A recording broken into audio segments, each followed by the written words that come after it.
Good morning and welcome to the 29th day in the month of September.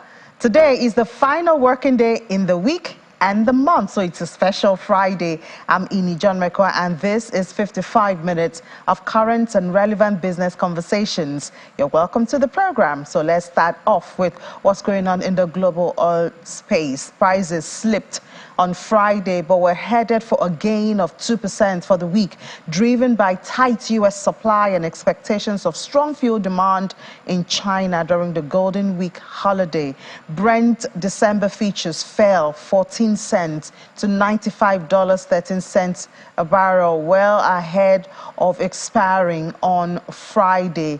Brent November futures dropped 38 cents to $95 a barrel. U.S. West Texas Intermediate crude slipped 9 cents to $91.70 a barrel, following a nearly 30% jump in prices this quarter to their highest in a year. Analysts are waiting to see whether top producer Saudi Arabia might look to ramp up supply. A ministerial panel of the Organization of Petroleum Exporting Countries and its allies, OPEC Plus, is due to meet on October the 4th, improving macroeconomic data from China, which is the world's largest oil importer, coupled with strong fuel demand as the country it's embarked on its week-long Golden Week holiday on Friday, has limited price declines. And then we come to Nigeria, where the federal government has said that it plans to begin taxing wealthy Nigerians to achieve its 18% tax GDP ratio revenue target within 3 years from now. The chairman of the Presidential Committee on Fiscal Policy and Tax Reforms, Mr. Taiwo Yedele, who made this known in an interview, says that the move is part of the plans to overhaul its tax system as it aims to revive the economy by shifting more of the fiscal burden to wealthy Nigerians while cutting corporate tax rate. Mr. Yedele also mentioned that the federal government is putting into consideration a tax amnesty that will encourage its compliance. And now global smartphone brand Techno has again raised the bar with the launch of its latest Phantom V Flip 5G device. The top-notch smartphone is Techno's latest foldable device, which fuses imaginative, elegant aesthetics and advanced technological innovation into a compact flip form factor, delivering a smartphone that's truly perfect in your pocket. The launch was attended by guests from the entertainment industry as well as the business and enterprise sectors. It's a glamorous night of celebration and spectacular entertainment.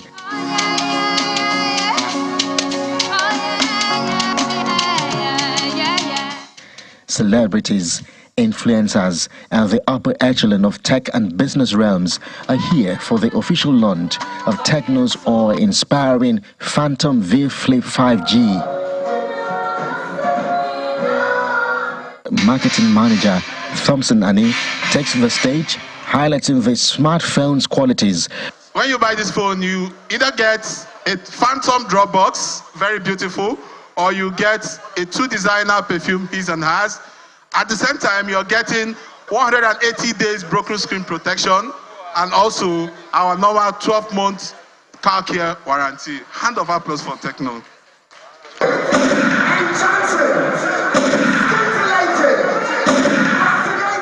And then comes the unveiling, led by Afrobeat sensation and Techno's brand ambassador, Tiwa Savage.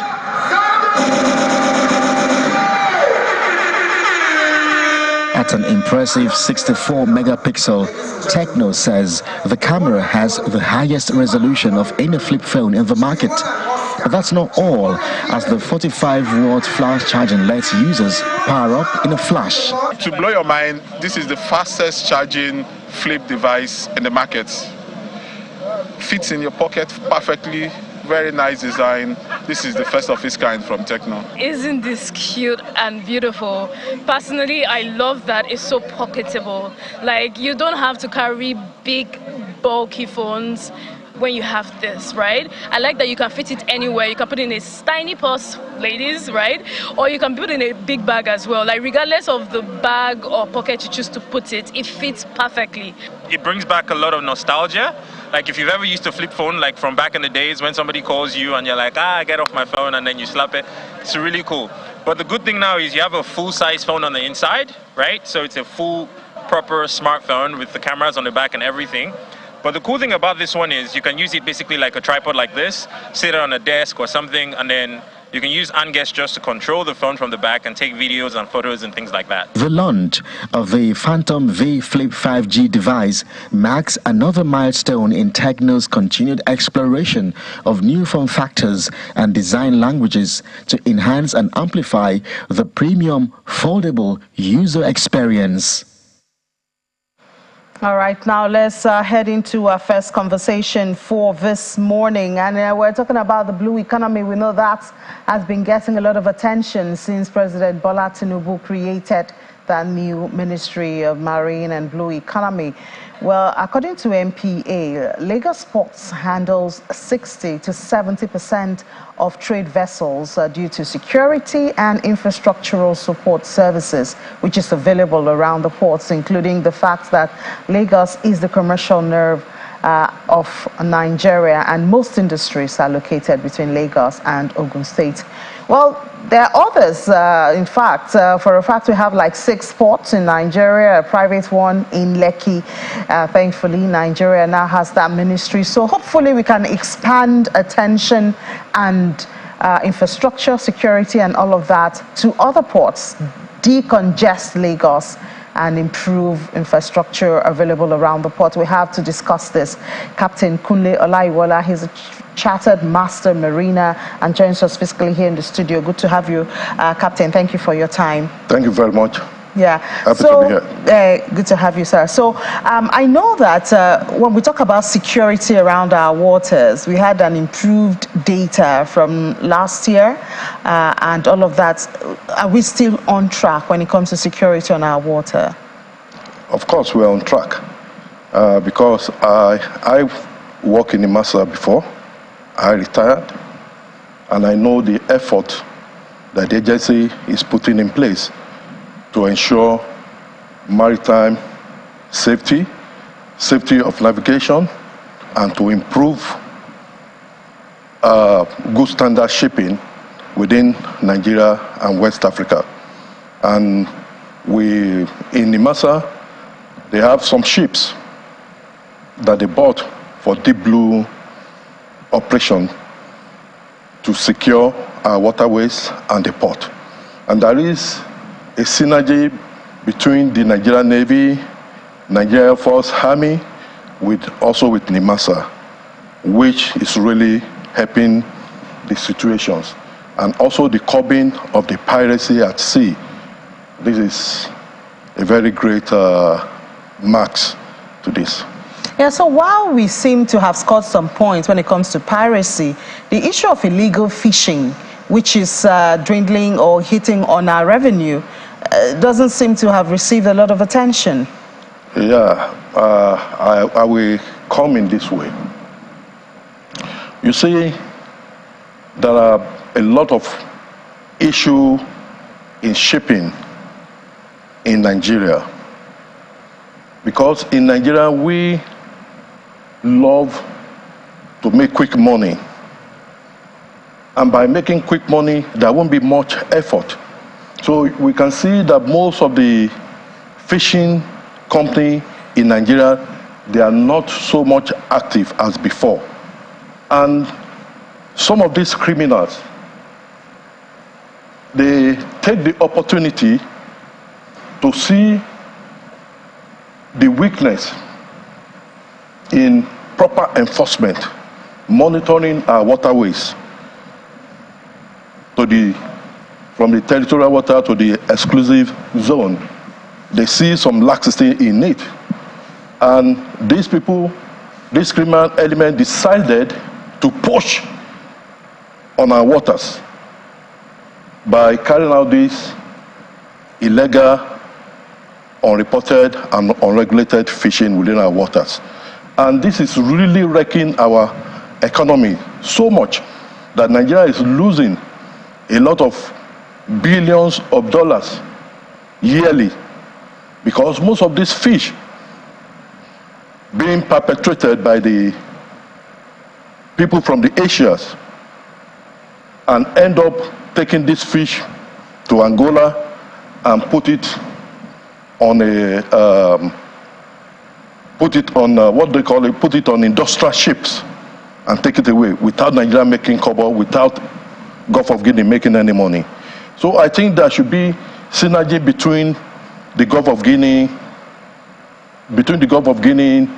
government so that they can ensure that this IUU fishing will be stopped. Yeah, I know recently there was a collaboration between some Western African countries that have a coast, that share a common coastal area. Yeah. Nigeria, of course, was inclusive.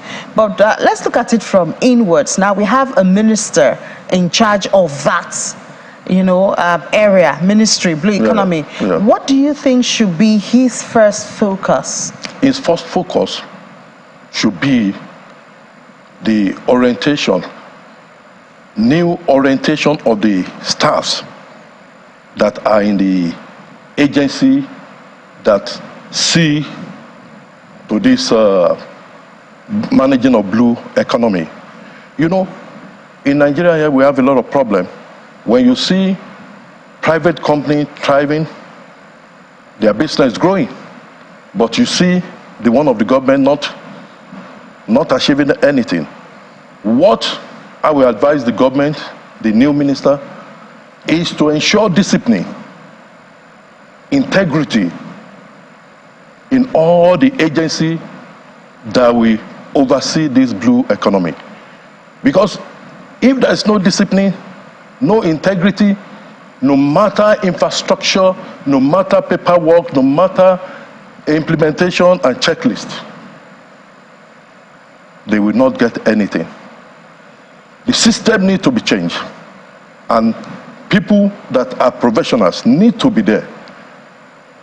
You can't just say because somebody has been long in the maritime industry or something, you place him there without having the knowledge of what he's supposed to do. I just came back from UK of recent to receive a Chartered Master Mariner Award, and I can see my counterpart there. I can see how they interfere, how they work together with the government in order to ensure that their blue economy move forward. So I think Nigeria should do the same thing by bringing people of integrity, people that are disciplined, people that are not looking for money to run their affairs. What about the issue of interagency or intergovernment squabbles? It's also common there. Yeah. For instance, the waterways division between Lagos, the federal government, and states who owns it. That's also controversy that might deter development. Yeah, thank you very much. About 2 years ago or 3 years ago, when they have Adiza heading the MPA, there are problems between NIMASA, Inland Waterways, Nigerian Port Authority, Lagos, in monitoring the waterways and also controlling the movement of small craft and barges. So the UMA, in her own wisdom, decided to form a committee that include NIMASA, MPA, Inland Waterways, Lagos State, to work together to achieve the same aim. No need of duplication, because this time around we are working for one government, and the minister is the sole controller of the Ministry of Transport or Ministry of Blue Economy, and is the one that will make the law. So everybody is working to achieve a goal. Not only she succeeded because I was part of it. And this also made NIMASA to form what they call a stingray, which I had the stingray. And that stingray really helped the nation by moving to Calabar, Port Harcourt, to ensure safety on our waters, and also to educate people on doing things right, so that there won't be duplication. And this really worked. So we need to sustain that, if I hear you right. Yeah, they need to sustain it with people that has discipline and integrity, not anyhow person. All right, Captain Kunle Olaiwola, Chartered Master Mariner. Thank you so much for sharing a bit of your experience with us this morning. Yeah, always short of time on the program. Thank you. All right, let's take a break now. When we come back, we do have other conversations for you. I don't know if you heard yesterday that there's now a new company that could give you solar panels coupled here in Nigeria. Reduced cost, and we're looking forward to that after the break. You're welcome back. Yesterday, all on Auxano Solar commissioned a state-of-the-art 100 megawatt solar panel assembly factory. All On, which is a Shell-funded impact investment company, and Auxano Solar Nigeria Limited, are pleased to announce that the commissioning of the Auxano state-of-the-art fully automated 100 megawatt solar photovoltaic model assembly factory is located in Ibeju, Lekki. Later, we would give you the full report of that, but it's a facility that is financed by All On, and part of its $2 million investment in Auxano Solar. Well, we have to tell us more about this. The co-founder and chief operating officer of Auxano Solar, Mr. Chuks Umeziora, joins us virtually from Lagos. Understandably, he was at the Lekki yesterday. It couldn't have been easy for him to make it to the studio. Well, thank you so much for joining us on the program this morning, Mr. Umeziora. Thank you so much for having me. Congratulations. I think that'd be a good way to start. I saw some of the videos of what you did yesterday. Give us a little bit of background. Of course, we do know that Nigeria has a shortage of electricity supply, so this obviously should be good news for the nation. Okay, yeah, thank you so much. So yesterday we were at Ibejuleki, to commission a 100 megawatt solar panel assembling facility. Of course, with the support of All On, the Shell-funded impact investor. So it's been a project I've been working at, for a few years now. So we're happy that we were able to bring it to the point of commissioning yesterday. And we were a bit overwhelmed by the, massive attendance of stakeholders who gathered, to witness the formal commissioning yesterday. Thank you. Yeah, so obviously, like 2 days ago, we had All On. Another aspect, Enterprise, they were here. So it seems All On has a whole lot of arms or branches, and you were one of them. Hint us on your relationship with All On. Okay, yeah. So our relationship with All On, it's been a long and fruitful one. The first relationship started sometime in 2018. When they did the first investment in Auxano Solar of a $50,000 convertible debt, starting with the Upgrade Energy Challenge that was organized by All On and USAID. So they now followed it up with a follow-up investment in 2020, and then another one in 2021. So All On has been with us, from the inception of this journey up till now. So it's a relationship that is very important to us, and we are equally grateful for their belief in what we're doing, for their trust, and for their patience, because the project took a bit longer than we initially planned, but we're happy, that we're at this point right now. Thank you. Okay, so now you have your facility commissioned yesterday, 100 megawatts of solar. What's next? What happens now? How does this change the landscape? Okay, yeah, so what's next? So I will tell you, so first of all, part of why we did what we did yesterday is to let people know what we're doing, and also to let people know what is possible. Because part of what we hope to achieve with all this, we want to make it easy, for someone else, to be able to do something like this, even something bigger. Manufacturing is not a very easy way to make money. It requires a lot of grit, is capital intensive. So it's part of our way to deepen the, solar value chain, because we felt that the market has gotten to the point where there needs to be increased activity at the midstream segment of the market. The downstream is already doing very well, so we felt it's their point to take that huge step into the midstream, because we realized something that started, during the COVID, if you recall there was a time that nations stopped exporting things, because they first of all had to cater for their own local market. So that thing taught us a valuable lesson that no nation is truly independent if you cannot make some things for yourself. So this is part of our active effort, to begin to localize the solar value chain in Nigeria. I also tell people, I said, with time, you also begin to see this reduce the cost of, the solar models being used locally, because part of the high cost you see is not really as a result of the cost increasing. It's actually due to the effects, these issues. The truth is that the cost of solar model has actually been reducing in US dollar value, but due to our devaluation, sometimes people think the cost is increasing, but it's actually not that way. So we are hopeful that this activity will even help to reduce our dependence on imported solar model, and this will also begin to help to increase the strength of our local currency. Yeah, I mean, you just hit the nail on the head, because a lot of Nigerians want to turn to solar, but I mean, the initial cost is actually a discouraging factor.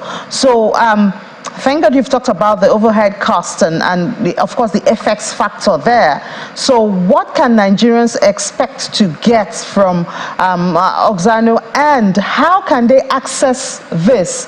Is it when an individual wants to buy a panel? Is it when companies who deal in creation of electricity with solar, are they your customers? Who are your first point of customers?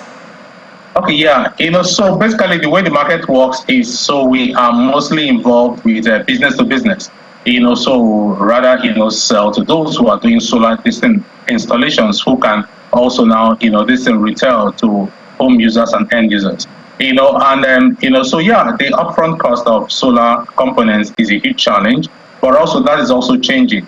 So the importance of what happened yesterday, is vast. It's not just about Auxano Solar. It's also about the industry, faith in the industry, faith in the system. Because a lot of stakeholders were there yesterday, commercial banks, investors, so all manner of people were there yesterday. So what we're also trying to demonstrate to those stakeholders is, as they see things like this, it also strengthens their resolve, in the market, so they want to do more.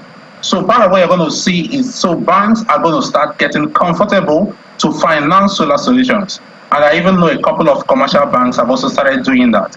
So I hope that what we've done yesterday will ignite even further appetite by commercial banks, to want to look at solar system and financing solar solutions.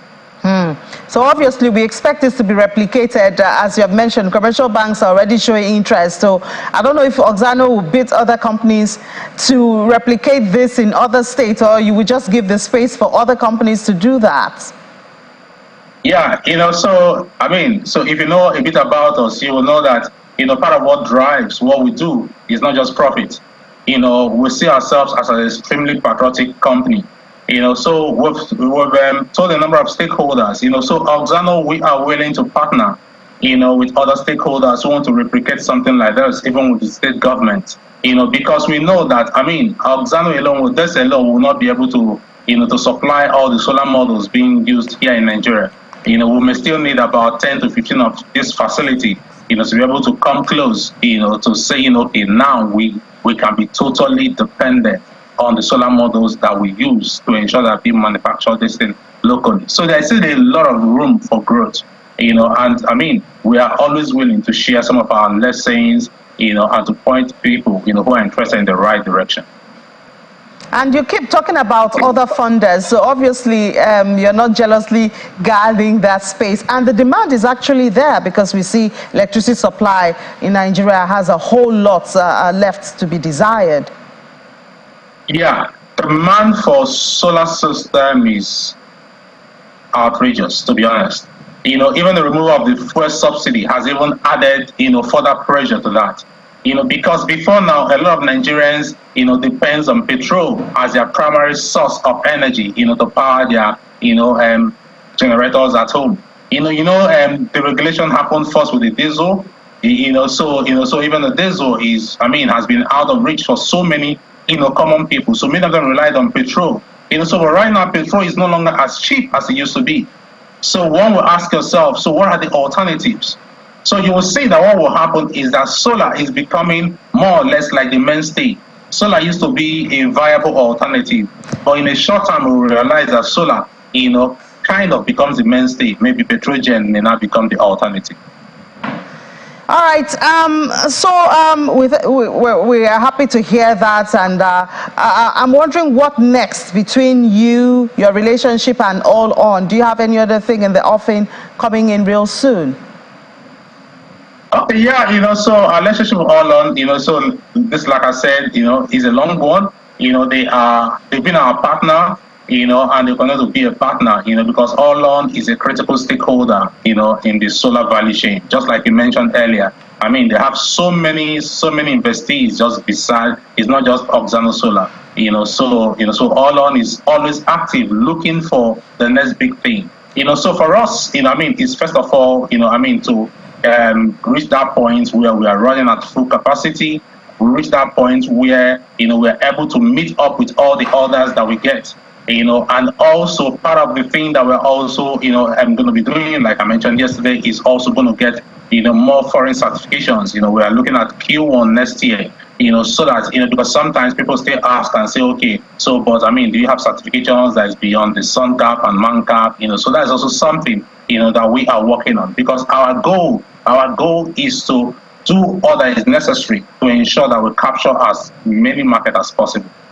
All right, even the export is also another something that is our distant radar. Because if you remember, so the new Lekki Seaport is very close to where we are situated. It's less than 2 kilometers away.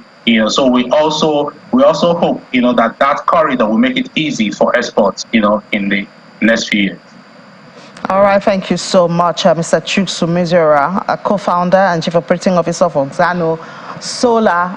We appreciate your time, and obviously the country needs more and cheaper electricity, to boost economic activities and make life more comfortable for Nigerians. So we're looking forward to you feeding into all of that. Thank you for your time, and once again, congratulations. Thank you so much for having me. Thank you so much. Thank you. All right, well, talking about businesses, food business is a good one in Nigeria, and one that we would like to talk about this morning is Burger King. If you like burger, well, I guess it's a conversation you don't want to miss. Burger King launched its first store in Nigeria in November 2021 and continues to expand its presence across the country. Currently, the brand has launched 8 stores and has plans in the pipeline to launch even more before the end of this year. Never too late. We're ending September, but we still have November, December, October, November, December. So expect more Burger King in your area. But let's get more details on that. Joining us here in the studio, the Chief Operating Officer of Alive Food and Confectionery Services, Mr. Rushdie Ibrahim. Mr. Ibrahim, good morning. Good morning. How has Nigeria been treating you? Fantastic. I'm really excited to be here today and to talk about Burger King. It's just been a fascinating journey thus far, Yeah, well, Nigerians, we love sophistication, so we know Burger King is an international brand. So obviously, I'm sure you have had a warm reception from Nigerians since you've been here. So, look, when we entered as a brand into the Nigeria market, it was probably one of the most challenging times. It was just after COVID. But I must tell you that the Nigerians welcomed us with open arms. It has been nothing short of fabulous. So we opened our first restaurant in VI in Ajose, Adegun.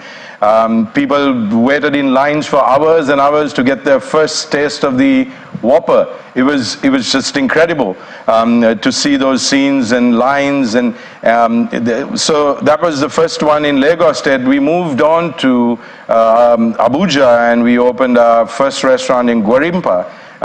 We got a similar reception. The third state we've just moved into is Oyo State, where we've opened our very first drive-through restaurant in Ibadan.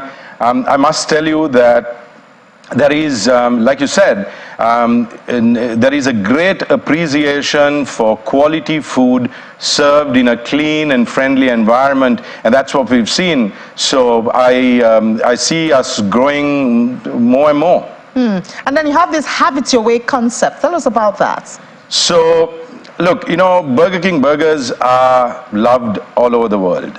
Now, one of our very unique concepts is the have it your way concept, where we allow the customers to customize their burgers to their personal preferences.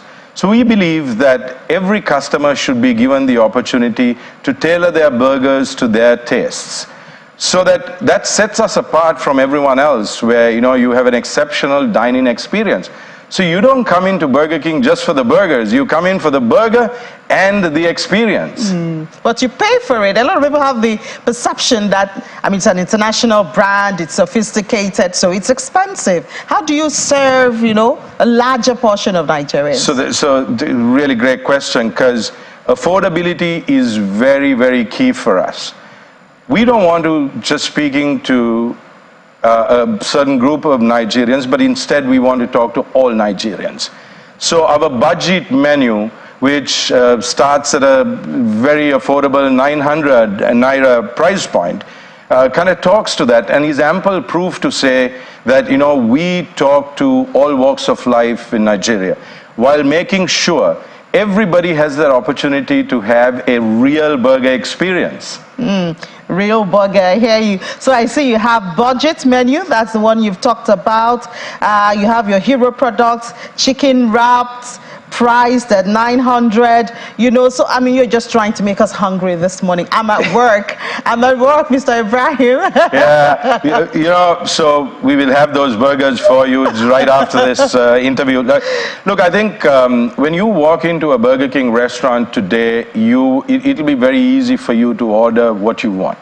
We have 4 different categories. We have the signature burgers, which is the premium category. Then we have the classic burgers, which is the core category.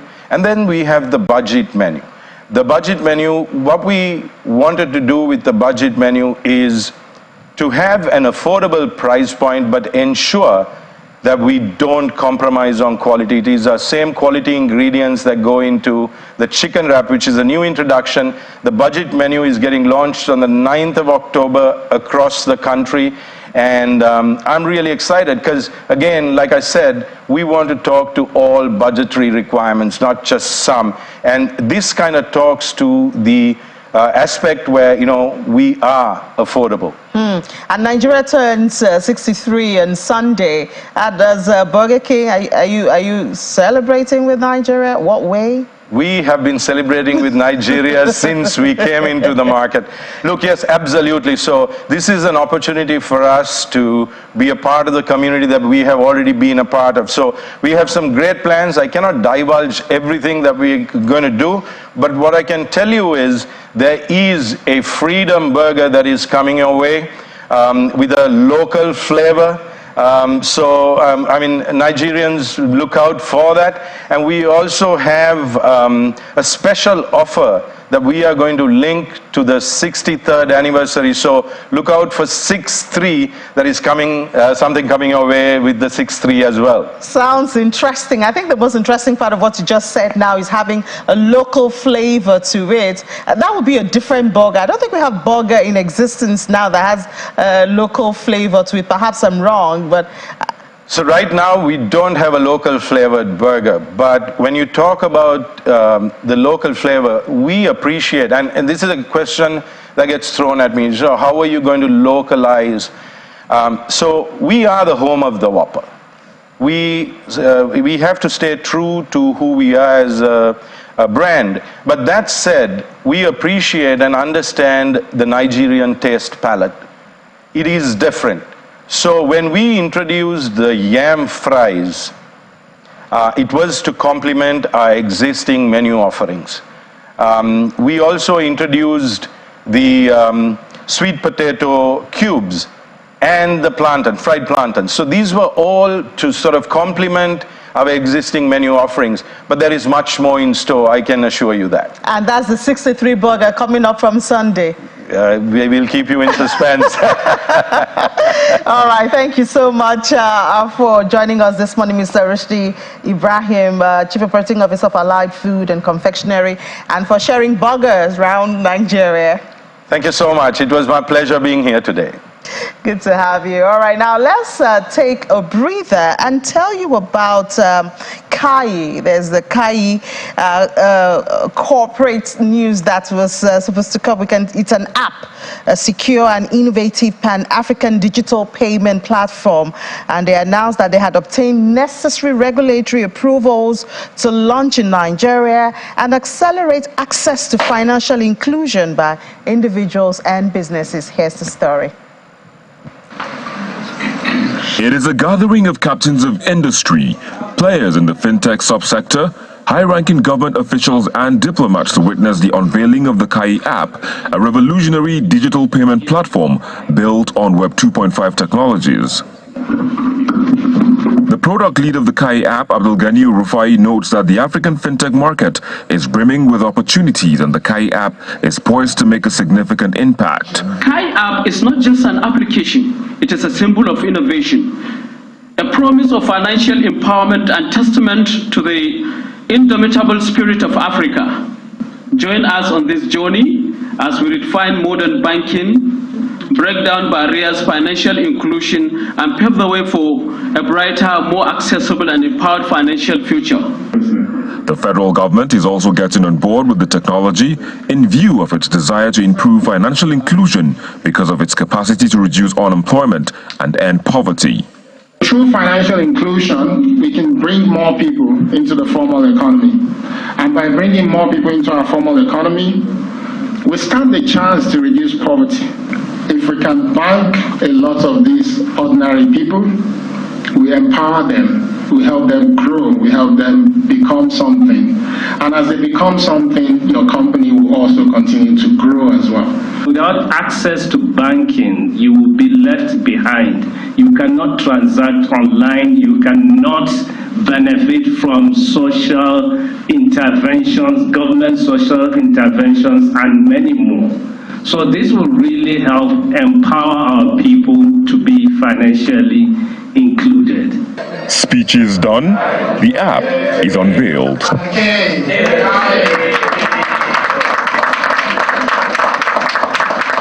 One of the investors says, apart from the expected return on investment, the ripple effect of unemployment and easy access to petrol for tricycle operators is key. We are investors. We invest money. But when we are investing, we try to see that there is people empowerment, there is uplifting the life of people, particularly the ones in the rural area. Set to launch soon, the Kayi app is built to provide secure and innovative payment services to individuals and businesses in the African market.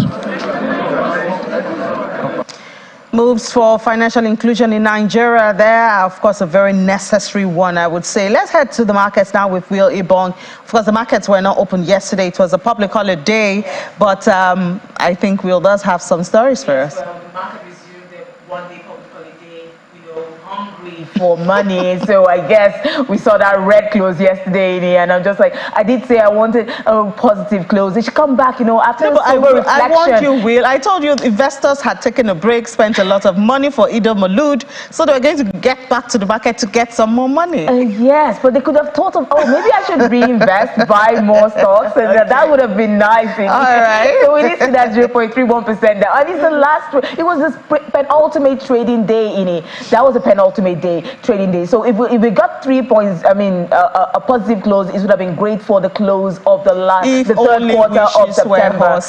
Yes. So we saw that 0.31% down yesterday. Oh, good. Thanks, we still have the 66,000 level and the market cap still at 6.367 trillion naira. We did lose about 112 billion naira in yesterday's transaction. But we're going to be talking about how the equities market has performed in the third quarter, because it's the last trading day in September and we're going to the next quarter. This is the last quarter of the year, and we're bringing in Oladipupo Tijani, is the head of business advisory at Northern Berger, to give us those insights. Good morning, Tijani. It's good to have you on the program. Hi, good morning, Will. Great to have you. Thanks for having me. So we're seeing today is the last trading day. Yesterday was a penultimate day. After the holidays, I was expecting a green close. I'm saying it over and over again. But investors coming in hungry for money, and they're selling off and taking profit here and there. How would you assess the quarter, and what should investors be doing at the moment? All right, thank you, Will, once again. Apparently, investors are getting smarter. That's what we continue to see on the equities market. Of course, in the last 3 quarters, it has been a very interesting one, with market reactions coming in on the back of various government policies. Of course, latest of it, you also saw the announcements of the CBN governor. The market also reacts kind of sharply. In the last 3 quarters, like I said, it's been very vibrant. It's been a mix of volatility and stability. Investors have moved across various sectors, of course, with the financial services still topping the chart in the 3 quarters. Of course, it's also important to also point out how other sectors have also been vibrant amidst all the volatility. Profit taking has more than in and out more than 6-7 times within the last quarter, for instance. We also saw the various active performance and gaining across the various sectors, more so to speak. On the back of the various policies that have also been announced, and those that are also investors are also awaiting, there have also been quite a number of reactions in that as well. You can see performance across construction, breweries, packaged foods, pharmaceutical, and of course, most importantly, agri and petroleum. On the back of those policies have been announced. In terms of expectation, as we look to the closure of Q3 and how as results begin to trickle in, investors kind of what would have expected to see that even though if you look at the marginal loss in the market yesterday, it's obvious that investors are still holding on. We're hoping to see Q3 results trickling in, and then more investors will begin to take position again, and you can expect that it's very highly likely that we'll see more interest in the year closure. You just talked about earnings. I don't know if that was able to whet investors' appetite enough. But we also had, at the start of the quarter, we had those pronouncement rallies, and that really spurred the market. The market has been on the run. This bullish one has been very strong. But do you think investors have been disappointed because the rate of sell-offs and profit taking shows a lot of caution in the market? Well, what are expectations for the next quarter? Should we expect something different, especially now that the bonds market seems a bit bearish, yields are going up in that segment? What do you think we should expect? Yeah, so quite a lot of mixed expectation for the Q3, but the one that looks more vibrant is like I said, the market is going to get much more interesting. There are lots of expectations on the back of announcements from the new administration. In terms of expectations from results, I feel strongly that for those sectors that are able to leverage on the back of high cost, especially those with a highly inelastic demand, especially, for instance, if you look at the consumer goods and other necessities, we hope to see those sectors performing more vibrant. Of course, the financial services as well. If you look at recent announcements, like what the Senate is proposing for banks to manage the Nigerian foreign reserves, for instance, if you also look into the direction of more earnings in terms of the massive differential between the black market rate and official rate, where banks are interestingly making massive gains in recent times. Those sectors are more expected to turn out very interesting results. The market is the market is highly expectant. We're hopeful that these results are going to be more on the positive side, and when that happens, we're expecting to see a more bullish session towards the end of the year. So what do you think we're going to expect for today's close? Are we still seeing a negative close for today? Bullish, bearish, one word, Tijani? So for today's session, we're hoping to see a very reversal from the previous session we noted yesterday. Because like I said earlier, investors are still holding on to stocks, hoping to see what happens in Q3 results. So it's going to be bullish. Is that what you're saying? It's going to be bullish. Yes. Okay, well, look, I'll keep my fingers crossed and I'll hold on to that, Tijani. Thank you so much, Right. Tijani. Oladipupo Tijani, Head Investment Banking and Business Advisory at Nora & Berger.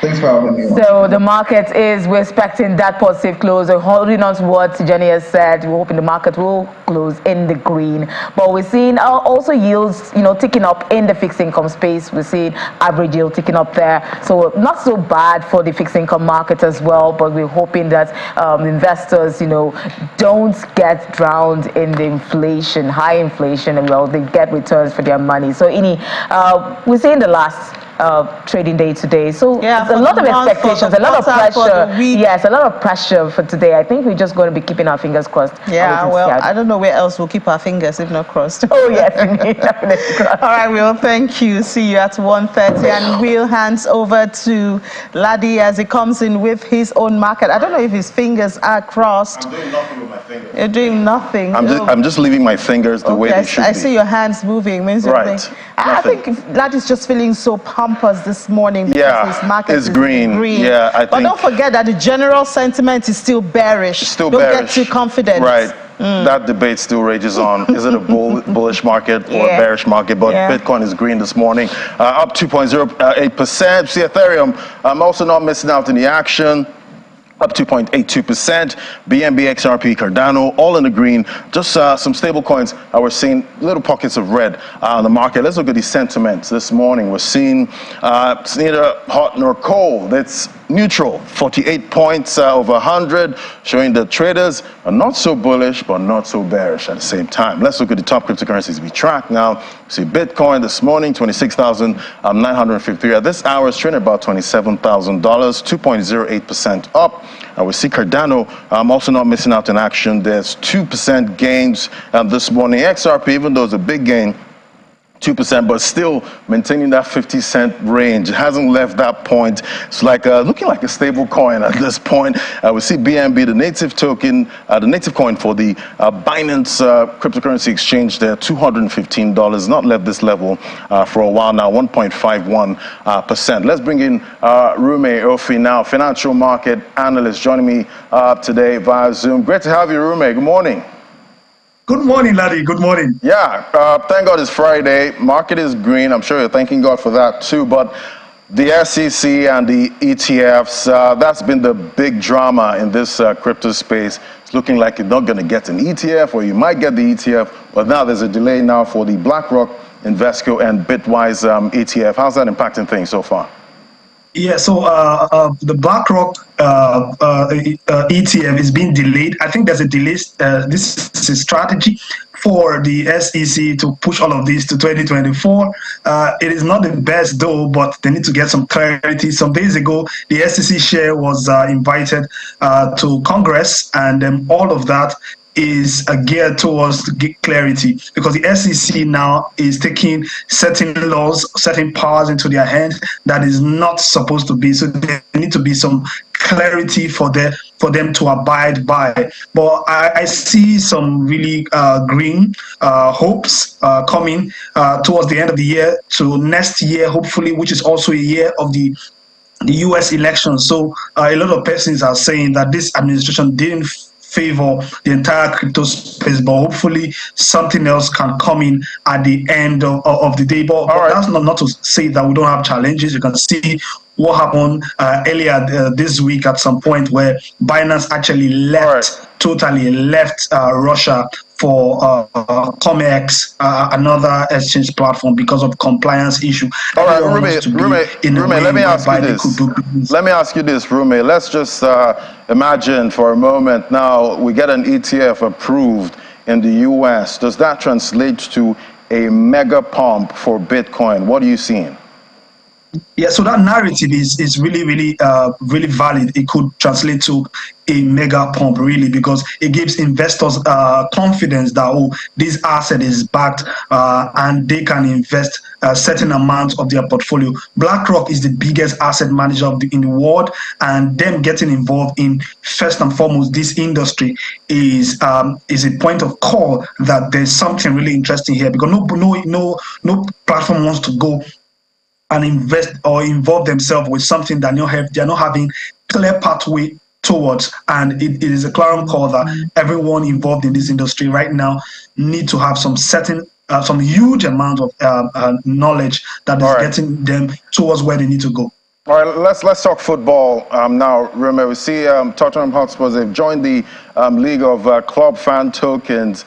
How is this going to impact the club in any way and the crypto market? But the future of payment is digital, and Tottenham Hotspur is not living out on that. I think maybe we can start looking at that in our own football league here in Nigeria, because the idea of buying physical tickets and having things stored physically is becoming outdated. We need to stop the idea of trying to make sure we catch up where other rest of the world are actually moving ahead of us. But for Tottenham Hotspur, that is actually making sense. They're listing on the Chile's layer 1 blockchain for their fan token, and other platforms football clubs have actually done that in the past, which means that fans are going to buy their tickets using digital tokens. It makes a whole lot of sense, and that have actually brought more interest in digital payment, which is the way the world is headed, and we can't afford to be behind. This is a very good development for the club, and other clubs are going to jump on that in the English Premiership.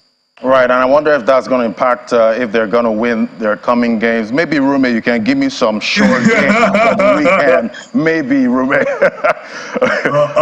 All right. That's gonna bring some sentiment from the crypto community to look towards now. Maybe Spurs might win their next match. Right. Thank you so much, Rume. Always great having your perspective. Thank you. Thank you, Ladu. All right, now let's flip over to top gains. Topping that counter, 14.18%, double-digit gains. That's what we're seeing there.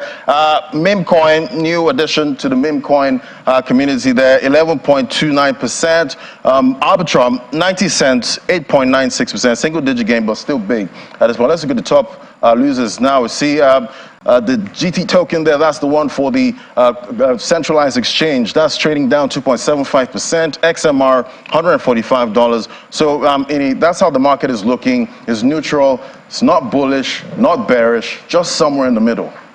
All right, and has a touch of football, I see. Yeah, touch football. Okay. Any short game for me this weekend? Not from my end. Exactly.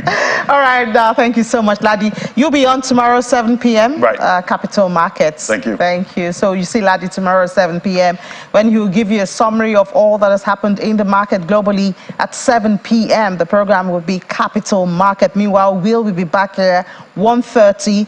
Update from the world of business. That'll be Business Incorporated for me. I'll see you on Monday. And I'd like to say Happy Independence. It's on Sunday, but I'll certainly see you on Monday. God's grace. Have a great weekend.